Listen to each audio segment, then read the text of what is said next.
Hello again. So we're going to talk about now a blind contour, and one of your projects involved the idea of blind contour drawing, and I'm going to give you some links to some other video things by other people about how they do blind contour, and it's pretty much the same thing.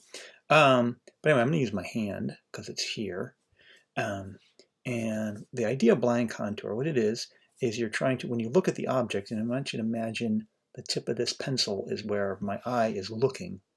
You want to imagine your eye pointing right at that spot and moving that spot along. All of the contours being sort of the outlines, but some outlines like the little wrinkles in my skin go in a little bit there. And then sometimes you can kind of connect over. So maybe if I went over to the thumbnail and went on this, I could even follow some of these lines back and forth. And I'm just kind of imagining that as my eye is doing this, following the lines, these solid lines, I'm trying to keep this continuous. I'm not stopping. I'm kind of going to go continuously. Maybe you can even set a timer for yourself. Now I backed over where I was before, but I can kind of go back around and sort of follow that as I'm looking at it with my eye. What I'm also doing is I have my actual pencil, so that was just my eye. Should get a different stand-in for my eye. With my actual pencil, I'm going to be on the paper.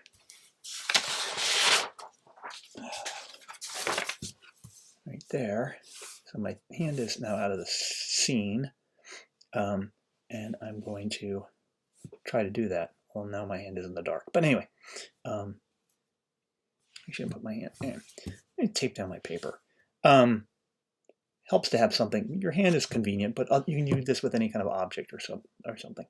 But sort of taking, gotta hold my hand steady here. All right.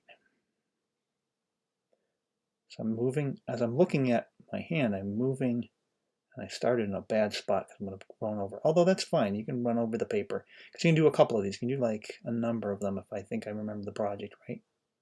So as I'm moving my eye, the spot on my mind, on my actual hand, my pencil is trying to move in unison with that.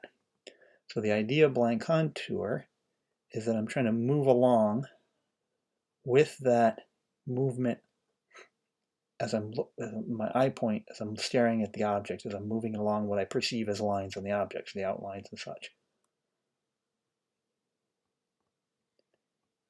I'm not looking at, I'm not looking at the drawing itself. I'm just staring right now. I'm staring at my hand or whatever object you might be using. I'm not actually looking at the drawing to see how it's going. I'm going to do this continuously for a minute or so.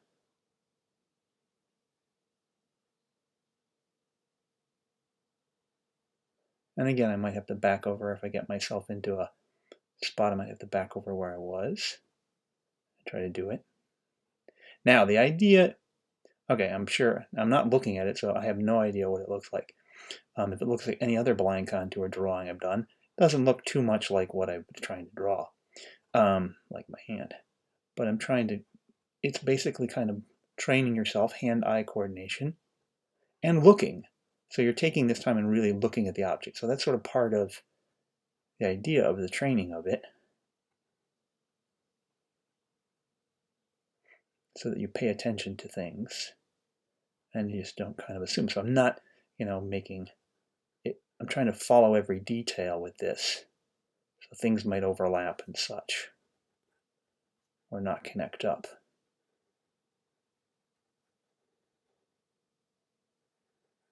Anyway,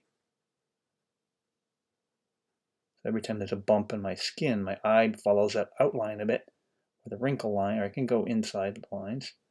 And I try to move the pencil along with that. So that is blind contour. And to review, it's looking at the object, not at the paper. You have one solid line as it moves along to follow where your eye is looking at on the object. Where your eye is looking at the object, your pencil is trying to recreate. Well, not your pencil. You are trying to recreate with your pencil. Let's not give the pencil too much. It's an inanimate object, for Pete's sake. Anyhow, well, yeah, I can see the thumbnail maybe. But the idea of this, and you look at some of the examples on on the screen, on the D2L page, is then you've got these little, and you're going to do like, I think I say 3 or 4, read the directions. I keep changing the way that I like to do things. So I might do a bunch of these. I might go a little bit longer. Maybe I should have spent like a lot longer on that, but it gets boring. And you can do any kind of object. It doesn't have to be your hand. It could be a toy. It could be a coffee cup.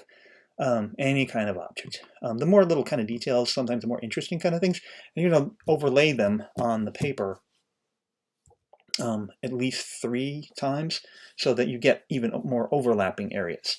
And then you're going to fill in, after you do these studies and this practice, you're going to then kind of look at it, and similar, we've done the different types of line and texture things. You're going to fill in different areas with line and texture, and think about some of the things you learned from the other one. How does maybe we want to think a little bit about your choice of object and use imagery in this one, and how does that kind of get affected? How does that affect what the meaning might be, and what kind of textures, what kind of lines you might want to use? Maybe there was a connection between the line and the object that you've chosen. All right, I've talked too much. You can read the thing and do it too well. I'll probably repeat this in class anyway.